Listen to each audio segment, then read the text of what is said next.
오늘 읽은 본문의 말씀을 가지고 보배를 가진 사람이라는 그런 제목으로 함께 말씀을 나누고자 합니다. 송나라라는 우리 중국에 보면 송나라가 있죠. 그 나라에 제상이 있었습니다. 그 제상의 이야기인데요. 어느 한 사람이 이 제상에게 잘 보이기 위해서 보석을 들고 제상을 찾아왔습니다. 사실 어렵게 구한 이 귀중한 보물이기 때문에 뇌물로 좀 바쳐서 자신의 입신양명을 해보려고 이렇게 보석을 가지고 온 것이죠. 이 보석은 사실 쉽게 구할 수 없는 보석입니다 라고 하면서 제상에 찾아와 이야기를 하기 시작했습니다. 그래서 제상님께 드리오니 받으시고 또 이 좀 저를 잘 봐주십시오 라고 그렇게 했습니다. 그러자 제상이 대답을 했습니다. 나에게도 그에 못지않은 보석이 있다네 라고 얘기하는데요. 굉장히 궁금하죠. 그럼 저는 얘기가 이렇습니다.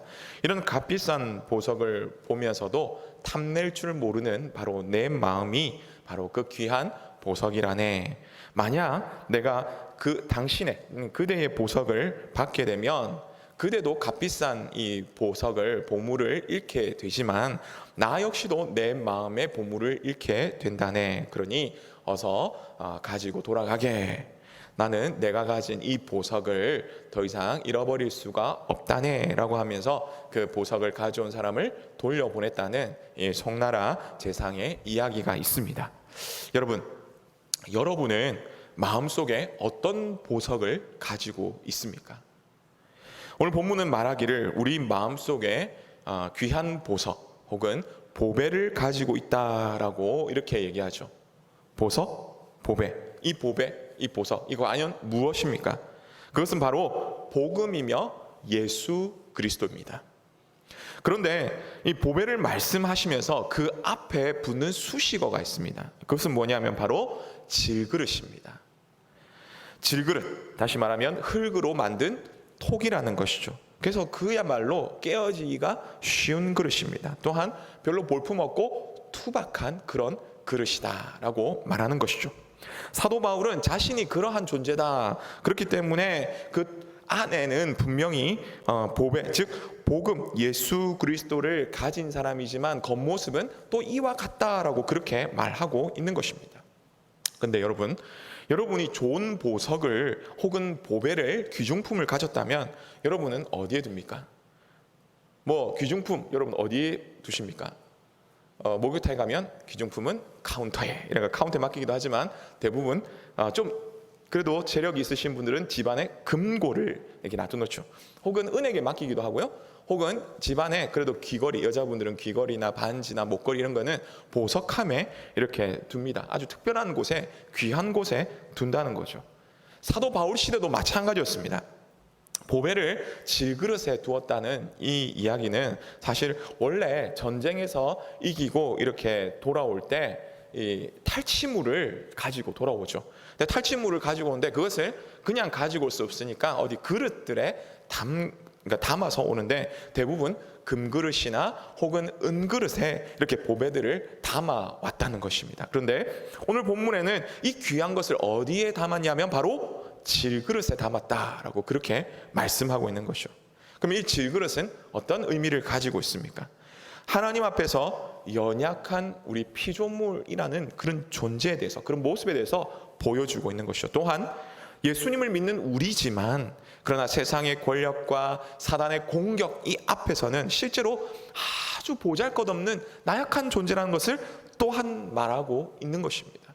그것도 그럴 것이 고린도후서는 사도 바울이 거짓 선지자들 혹은 거짓 교사들에 의해서 공격을 받고 있는데 이에 대해서 변론하는 바로 그러한 서신인 것이죠. 그러면서 많은 오해와 어려움을 당하고 있는 그런 상황이었습니다. 그렇게 연약한 질그릇과 같은 그런 존재임을 자신은 이 사도 바울은 뼈저리게 느끼고 그렇게 고백을 하는 것이죠. 하지만 중요한 것은 무엇입니까? 그 질그릇 속에 무엇이 있다고요? 바로 보배가 있는 것입니다. 아까 말씀드렸듯이 이 보배가 뭡니까? 귀한 복음이며 예수 그리스도라는 것입니다. 바울은 이런 귀한 보배를 자신이 가졌다고 분명히 말하고 있습니다. 그리고 고린도 교회 성도들에게 당신들도 이 예수님을 믿는다면 우리 가운데도 이 보배를 가지도록 그렇게 노력해라. 바로 그렇게 얘기를 하는 것이죠. 이 고린도 교회와 뿐만 아니고 우리에게 또한 그렇게 가지라고 말씀합니다. 근데 이 보배를 어떻게 가질 수 있습니까? 어떻게 우리 질그릇에 담을 수 있습니까? 요한복음 1장 12절에 말씀하듯이 영접하는 자 곧 그 이름을 믿는 자들에게는 하나님의 자녀가 되는 권세를 주셨으니 라고 얘기하면서 영접하라 라고 얘기합니다. 받아들이라고 얘기하는 것이죠. 그리고 요한계시록 3장 20절의 말씀처럼 볼지어다 내가 문 밖에 서서 두드리노니 누구든지 내 음성을 듣고 문을 열면 내가 그에게로 들어가 그와 더불어 먹고 그는 나와 더불어 먹으리라 라고 얘기합니다. 다시 말하면 식구가 되는 바로 그런 겁니다. 예수님을 믿음으로 영접하는 것입니다. 오늘 이 자리에 계신 성도님 여러분, 또한 지금 실시간으로 함께 예배를 드리고 계시는 성도님 여러분, 여러분은 예수님을 구주로 믿으십니까? 예수님을 마음에 영접하셨습니까? 예수님을 마음에 영접하셨다면 우리 마음속에 이미 그 귀한 보배가 있다는 것입니다. 그런데 그럼 오늘 말씀과 우리는 별 상관은 없느냐? 그게 아니라 이 귀한 보배를 어떻게 하면 잘 계속적으로 담고 있으며 유지할 수 있는가에 대해서, 그럼 오늘 어떻게 할 것인가에 대해서 우리가 함께 말씀을 나누고자 하는 것이죠. 오늘 본문에서 바울을 통해 하나님께서 말씀해 주시기를 이 보배가 질그릇에 있다라고 얘기하는데, 우리가 해야 할 것은 바로 질그릇, 이 육신을 얘기하는 거죠. 연약한 부분을 얘기합니다. 하나님께서 깨셔서 우리가 저 천국으로 하나님께서 인도하시지 않는 이상 우리는 이 질그릇, 이 육신이 나약해지지 않도록, 혹은 믿음이 약해지지 않도록, 우리가 몸은 비록 약한 질그릇과 같고 우리의 마음은 비록 약한 질그릇과 같지만 우리 속에 있는 이 예수 그리스도, 이 복음을 더 빛나도록 우리가 해야 하며 살아야 한다는 거죠. 어떻게 하면 그렇게 살 수 있을까에 대해서 오늘 본문의 말씀을 가지고 세 가지로 함께 말씀을 나누며 살펴보며 우리를 돌아보고자 합니다. 그러면 보배를 가진 사람은 어떻게 살아가야 합니까? 첫 번째로는 바로 소망을 가지고 살아가야 한다라는 것입니다. 소망을 가지고 살아가야 합니다. 오늘 본문 11절과 12절의 말씀을 함께 읽겠습니다. 시작. 우리 살아있는 자가 항상 예수를 위하여 죽음에 넘겨짐은 예수의 생명이 또한 우리 죽을 육체에 나타나게 하려 함이라. 그런즉 사망은 우리 안에서 역사하고 생명은 너희 안에서 역사하느니라. 아멘. 이 지금 바울 사도는요, 지금 고난에 대해서 이야기를 하면서 무엇보다도 강조하는 것이 바로 생명입니다. 생명을 강조합니다. 지금 이 상황은요, 너무나 힘들고 마치 죽을 것 같은 그런 모습입니다. 그러나 바울이 그 모든 것을 이겨나갈 수 있는 가장 중요한 이유가 있다면 그것은 바로 생명이 있기 때문이라는 것이죠. 그러므로 12절에서 지금 우리는, 이 바울은 그렇습니다. 바울과 그 주변의 사람들, 지금 우리는 고난을 받더라도 너희, 이 고린도 교회 성도들에게 말하죠. 너희는 너희에게 생명이 되나니 라고 얘기를 하는 것입니다. 그래서 우리는 능히 그것만으로도 만족하고 감사한다라고 그렇게 바울 사도는 이 고린도 교회 교인들에게 말씀하고 있는 것이죠. 사랑하는 성도 여러분, 바울 사도는 무엇보다도 생명에 관한 이 소망을 가지고 살아갔습니다. 지금은 어떤 어려움이 있더라도 그러나 영원한 그 생명, 영원한 저 천국에 대한 소망이 있기에 우리는 이 모든 것을 다 이겨나갈 수 있다고 그렇게 말하고 있는 것이죠. 그렇다면 우리는 지금 살아가고 있는 오늘 우리는 무엇에 소망을 두며 살아가고 있습니까? 예수님을 믿고 살아갑니다. 그래서 직분을 받았습니다. 그러나 그것이 어떻게 보면 우리 하나의 종교 생활과 같지 않습니까? 혹은 하나의 감투가 되고 있지는 않습니까? 우리의 신앙생활에 있어서 정말 감사와 기쁨이 넘치고 있습니까? 아니면 우리는 저 천국을 바라본다고 얘기는 하지만 실제로는 이 땅에 관심을 가지며 더 많은 관심을 가지며 살아가고 있지 않습니까? 물론 이 땅에 관심을 가지지 말라는 것이 아닙니다. 우리는 이 땅에 발을 딛고 살아가기에 이 땅에 대한 관심이 당연히 필요한 것이죠. 그런 관심을 잘못된 것이다, 죄악된 것이다 말하는 것이 아니고 그것은 지극히 당연한 것입니다. 누가 맛있는 거 먹는 거 싫어하는 사람이 있으며 누가 좋은 차를 타고 좋은 집에 사는 것을 싫어하는 사람이 있습니까? 좋은 직장에 가는 것, 좋은 학벌을 가지는 것, 많은 재물을 가지는 것 누가 싫어하겠습니까? 만약에 그런 거 나 안 좋아한다는 사람, 그 사람 어떻게 보면 사실 진짜 거짓말하는 거일 수도 있습니다. 물론 그 사람마다 그 가치가 다르기 때문에 그 사람에 대해서 존중은 하지만, 그러나 그런 것들을 싫어할 사람이 사실 이 가운데, 아니 이 세상에서 그 누가 있겠냐는 것입니다. 실제로 우리는 살아가면서 그런 것들을 누리면서 굉장히 좋아하고요, 편리해하며, 그리고 그런 많은 물질들, 많은 좋은 것들이 우리 삶에 도움이 된다는 것이죠. 하나님께서도 이런 좋은 것들이 이 땅을 누리는 이 복의 하나라고 성경에서 분명히 말씀하고 있습니다. 그런데 그것만을 목표로 두고 살아가고 있다면 우리는 하나님을 성경에서 말하는 진짜 여호와 하나님으로 우리는 섬기는 것이 아니라, 하나님을 섬긴다고 말하면서도 우리는 그 하나님을 섬기는 것이 아니라 바알과 아세라를 우리는 하나님으로 섬기고 있다는, 맘몬신을 하나님으로 섬기고 있다는 것이죠. 이 땅의 삶도 중요하지만 성경에서 가장 중요하게 생각하는 것은 바로 죄와 허물로 죽었던 우리를 다시 이렇게 살리신 그 하나님의 구원 사역에 이 모든 성경은 초점을 맞추고 있다는 것입니다. 그러므로 진짜 예수님을 믿는 사람은요, 하나님의 말씀을 따라서 하나님이 주신 그 생명에 더 관심을 가지고 그 구원에 합당한 그 삶을 살기 위해서 노력해야 되는 것이죠. 그것을 위해서 자신의 꿈을 두며 자신의 소망을 두며 어떠한 삶을 견뎌낸다는 것을 우리는 잊지 말아야 하는 것입니다. 수많은 믿음의 선배들이 왜 그 어려운 일들에 전부를 걸었습니까? 그리고 목숨을 걸고 그렇게 살아갔습니까? 특별히 오늘 본문을 기록한 사도 바울은 왜 그 자기가 가졌던 학벌, 지위, 그 모든 것들을 다 내려놓고 그것을 심지어 배설물로 여긴다고 오직 하나님, 예수 그리스도만을 아는 그 지식을 가장 고상한 지식이라고 그렇게 말하며 고백을 하였습니까? 질그릇에 보배를 가진 사람으로서 하나님께 소망을 두었기 때문입니다. 오늘 우리 역시도 많은 바쁜 일로, 그리고 코로나로 인해서 힘든 가운데 있습니다. 하지만 우리 마음속에 있는 그 보배, 우리 속에 있는 우리 이 육신의 질그릇, 우리 마음의 연약한 그 질그릇 가운데 있는 그 보배, 그 보배인 복음과 예수 그리스도를 위한 바로 그 일에 소망을 두시며 믿음으로 살아가시는 우리 모두 되시기를 간절히 바랍니다. 두 번째로 보배를 가진 사람은 어떻게 살아갑니까? 고난을 이기며 나아갑니다. 고난을 이기며 나간다는 것입니다.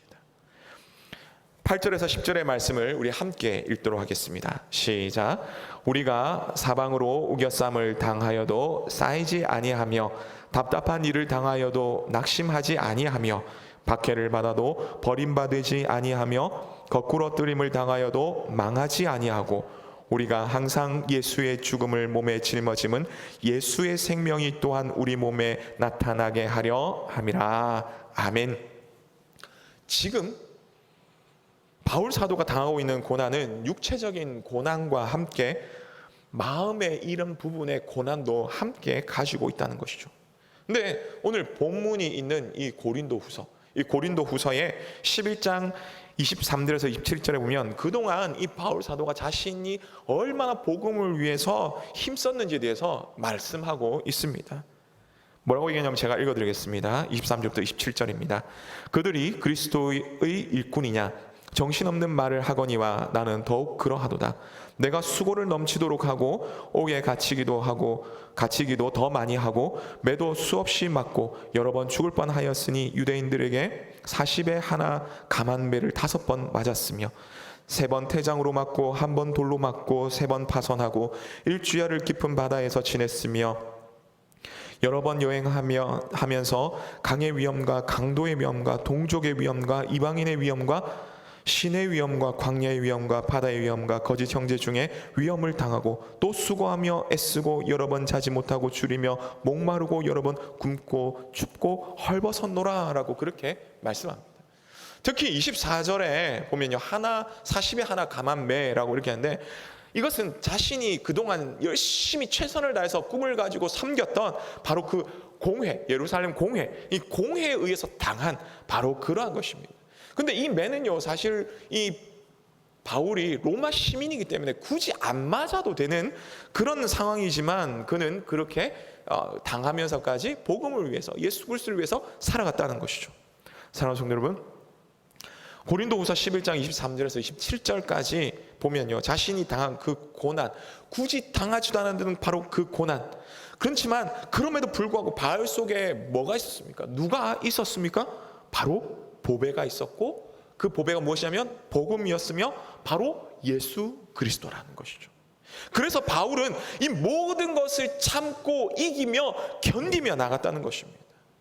옛말에 젊어서 고생은 사서도 한다라고 얘기하죠. 요즘 젊은 사람들 별로 고생하는 거 싫어합니다. 근데 이 말이 왜 이렇게 아직까지 진리인 것처럼 그렇게 이야기가 흘러나오고 있습니까? 그것은 실제로 유명한 명언들이 있죠. 성공을 맛보려고 한다면, 진짜 성공한다면 실패를 맛보지 않고 성공을 할 수 없다라고, 그런 이야기들, 외국의 속담들도 있습니다. 어쨌든 성공은 실패를 경험하지 않으면 결코 누릴 수 없는 것이기 때문입니다. 그래서 젊어서 실패를 하더라도 다시 도전하고 다시 도전하고 반복함으로 인생의 어떠한 여러 가지 그 상황들을 경험하고, 또 뿐만 아니라 전문적인 분야에 대해서 또 노하우를, 지식을 쌓음으로 말미암아 성공으로 한 걸음 더 나아가는 것, 바로 이것이 젊어서 고생은 뭐 사서도 한다 이렇게 얘기하죠. 근데 신앙에 있어서도 마찬가지입니다. 우리가 정말 천국 문에 이렇게 이르렀을 때 부끄럽지 않고 하나님께 인정을 받으려면요, 우리는 굳이 뭐 사서 고생을 하면 좋겠지만 그렇지 않더라도 복음을 위해, 예수 그리스도를 위해 정말 그 믿음으로 나오는, 그렇다고 해가지고 이렇게, 그러니까 예수 그리스도를 믿음으로 말미암아 이렇게 나오는, 이 다가오는 그런 고난의 고생에 대해서 우리는 두려워하지 않고 우리는 피하지 말아야 한다는 것입니다. 예수님을 믿는다고 다 되었다, 여러분 예수님 믿지 않습니까? 저도 예수님 믿습니다. 맞습니다. 우리는 예수님 믿었다고 다 되었다고 생각합니다. 하지만 착각하지 마시기 바랍니다. 그렇다고 해가지고 제가 뭐 이 구원을 얻는다, 믿음으로 구원을 얻는다는 이 신칭에 대해서 반대하거나 무시하는 것 아닙니다. 제가 말씀드리는 것은 진짜 예수님을 믿는다면 그 진짜 예수님을 믿는 사람의 그 삶은 편안하고 쉬운 삶이 아니라는 것이죠. 성경에 분명히 말하고 있습니다. 예수님 믿는 게 그렇게 편안한 삶이 아니라고 분명히 말하고 있습니다. 왜입니까?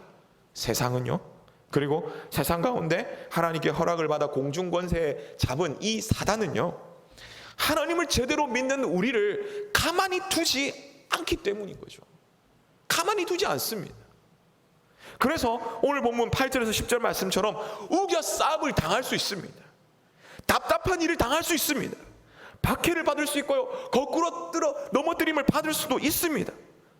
그럴지라도 예수님을 믿음으로 우리와 함께 하신 그 하나님, 그 우리를 위해서 그 십자가 지신 그 고난의 그 사랑을 바로 우리 함께 바라보며 생각함으로 하나님 주신 힘으로, 그 하나님의 주신 힘으로 어려움을 이겨나가야 되는 것이죠.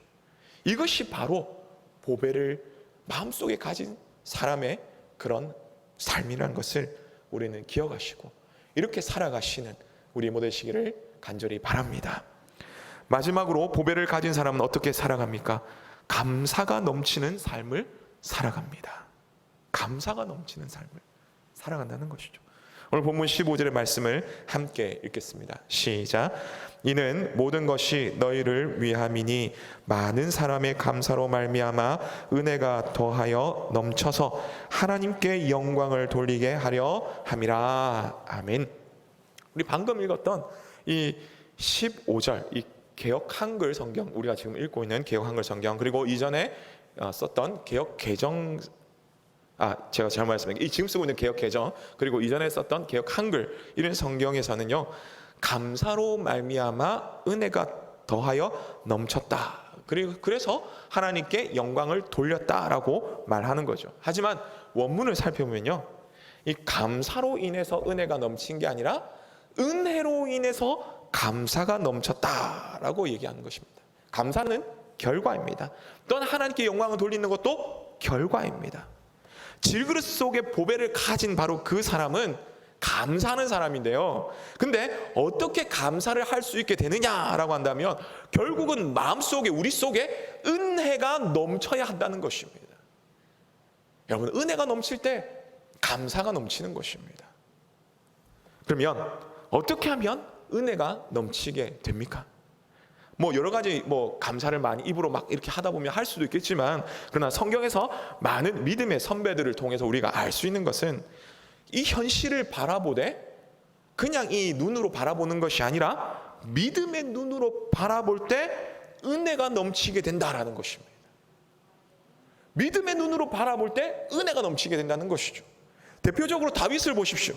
그냥 인간적인 눈으로, 그냥 그 육신의 눈으로 바라볼 때는 어떻습니까? 골리앗을 바라봅니다. 그러면 뭐가밖에 없습니까? 두려움밖에 없습니다.